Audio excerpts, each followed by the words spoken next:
Hello, मी नम्रता. खूप दिवसांपासून असं प्लॅनिंग चाललं होतं की दिवाळीची सुट्टी लागली ना की कुठेतरी फिरायला जायचं. आणि मी सांगितलं होतं की ह्या वेळची ट्रिप मी देणार, म्हणजे माझा सगळा खर्च मी करणार. तर आम्ही आज चाललो होतो मुरुडेश्वरला, कर्नाटकमध्ये. खरं सांगायचं ना तर आम्हाला त्या तिकडचं काहीही माहीत नव्हतं. पण माझी मैत्रीण, जी माझी जाऊ आहे रेणुका, तिने मला मुरुडेश्वरबद्दल सांगितलं होतं. म्हणजे एक लेडीची ट्रिप जाणार होती आणि ती काही कारणांमुळे ती कॅन्सल झाली. मग आम्ही ठरवलं की आपण तिकडे जाऊया, कारण महादेवाचं ठिकाण होतं ते मुरुडेश्वर हे. म्हणून म्हटलं आपण जायचं. मग आम्ही असं प्लॅनिंग केलं. खरं तर फॅमिलीसोबत जायचं असं ठरलेलं परत. पण परत काही घरच्यांच्या म्हणजे भात वगैरे कापणी आणि त्यामुळे आम्ही ठरवलं की चला आपलं आपण जाऊया, कारण त्यांना काही जमणार नव्हतं आणि आमच्या श्रीच्या डॅडूंना काही परत सुट्टी मिळणार नव्हती दिवाळीची आता संपली की. त्याच्यामुळे मग आम्ही असं ठरवलं की आता आपण तिघं जाऊया. आणि आम्ही निघालो. खरं जेव्हा आम्ही कोल्हापूर स्टँडला आलो ना तेव्हा आम्हाला काहीही माहीत नव्हतं पुढे कसं जायचं. आम्ही तिथे विचारलं तर कर्नाटकचे जे कंट्रोलर काहीतरी असतात ना, त्यांनी सांगितलं की इथून तुम्ही हुबळीला जावा. पण हुबळीला जायला पण गाडी नव्हती, तर ते म्हणाले की तुम्ही बेळगावला जावा आणि बेळगाववरून मग पुढे जसं जसं तुम्हाला गाड्या भेटतील तसं तुम्ही हुबळीला जावा आणि नंतर पुढे जावा म्हणून. मग माझी मैत्रीण आहे, तिने म्हणजे माझी जी जाऊ आहे ना, तिने मला एक स्क्रीनशॉट दिला होता तिच्या मैत्रिणीकडून तिने सांगितलेलं घ्यायला.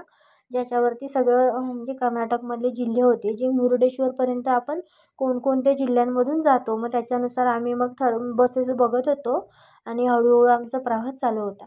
तर रात्री आम्ही आलो होतो इथे हुबळीमध्ये आणि हुबळीमध्ये आम्ही 11 वाजता आलो आणि जेवलो वगैरे आणि आम्ही सकाळी 3:30पर्यंत ना इथेच होतो.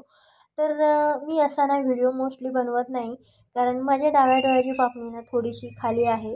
असं म्हणजे ते थोडंसं दिसतंय, असं रोज रेग्युलर बघणाऱ्यांना एवढं कळून येत नाही, पण केव्हा तरी बघणाऱ्यांना कळते. त्यामुळे मी जेव्हा गॉगल लावते ना तेव्हा मी खूप कम्फर्टेबल असते व्हिडिओज किंवा फोटोज काढायला. असं कित्येक वेळा झालं आहे की मी व्हिडिओज वगैरे बनवलेत, पण ते माझ्या डोळ्यामुळे ना मी कित्येकदा व्हिडिओज डिलीट केले. कारण मी आत्तापर्यंत असं खरं तर प्रत्येकामध्ये काही ना काहीतरी कमीपणा असतो, पण मला आतापर्यंत माझ्याच लोकांनी खूप वेळा माझ्या डोळ्यावरून टोमणे दिले.